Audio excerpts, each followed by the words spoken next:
সম্পর্কে যাবতীয় বিস্তারিত তথ্য অধ্যক্ষের কাছে জানতে চাইল রাজ্য মেডিকেল কাউন্সিল।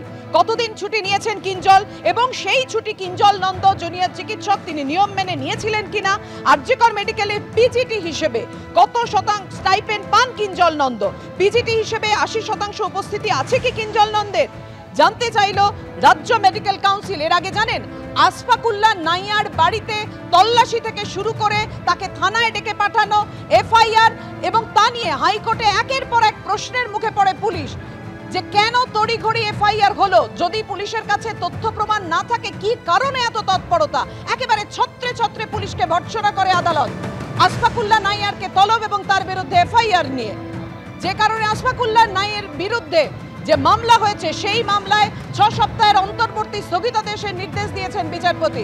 এবার আতশ কাচের তলায় আরজিকর আন্দোলনের আরেক মুখ কিঞ্জল নন্দ।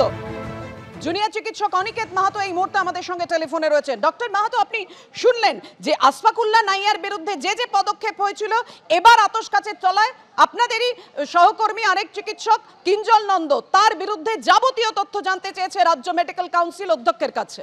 যে কথাটা বলার সেটা হচ্ছে যে এই আন্দোলনকে কেন্দ্র করে যারা 9 আগস্টের ঘটনাকে কেন্দ্র করে আন্দোলন করেছিল সেই আন্দোলনকারী চিকিৎসকদের সম্পর্কে নানান বক্তব্য নানান প্রশ্ন উঠে আসছে, কিন্তু যে প্রশ্নটা উঠে আসছে না সেটা হচ্ছে যে আপনারা বলুন যে এতদিন ধরে 9 আগস্টের আগে আরজি করে যে দুর্বার্তায়ন চলতো সেই দুর্বার্তায়নের থ্রেড কালচারের বিরুদ্ধে রাজ্য সরকার কি ব্যবস্থা নিল, রাজ্য মেডিকেল কাউন্সিল কি ব্যবস্থা নিল, কলেজ কাউন্সিল তাদেরকে সরাসরি সাসপেনশন করেছিল, সেই সাসপেনশনের পরিপ্রেক্ষিতে আপনারা কি ব্যবস্থা নিলেন?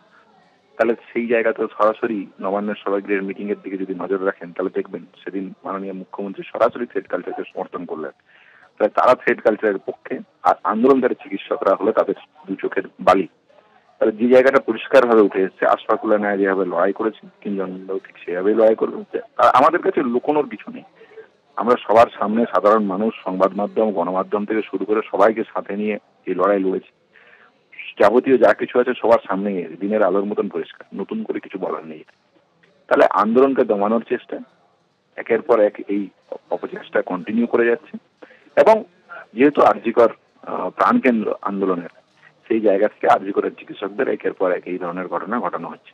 যে কথাটা পরিষ্কারভাবে জানিয়ে দিতে চাই, আন্দোলনকে আপনি যতই দমন করার চেষ্টা করুন, জুনিয়র ডাক্তাররা এই ধরনের কোনো আন্দোলন, এই ধরনের কোনো সরকারি যে দমনপীড়ন নীতি সেই দমনপীড়ন নীতিতে সম্পূর্ণরূপে প্রতিবাদ করবে এবং প্রতিবাদ করে আন্দোলন কন্টিনিউ করবে।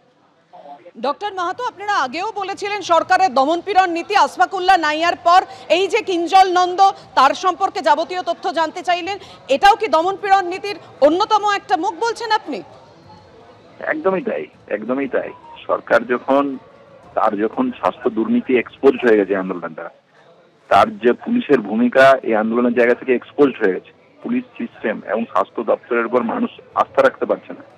9 আগস্টের ঘটনা করে সিবিআই এর যে ভূমিকা, তার উপর সুপ্রিম কোর্টের যে ভূমিকা, তার বাবা মা শুধু কেন আমরাও বলে এই আন্দোলনের যখনই এই সম্পূর্ণরূপে সমস্ত জায়গাটা এক্সপোজ হয়ে যাচ্ছে, ওপেন হয়ে যাচ্ছে, ধন্যবাদ ডক্টর। সব আন্দোলন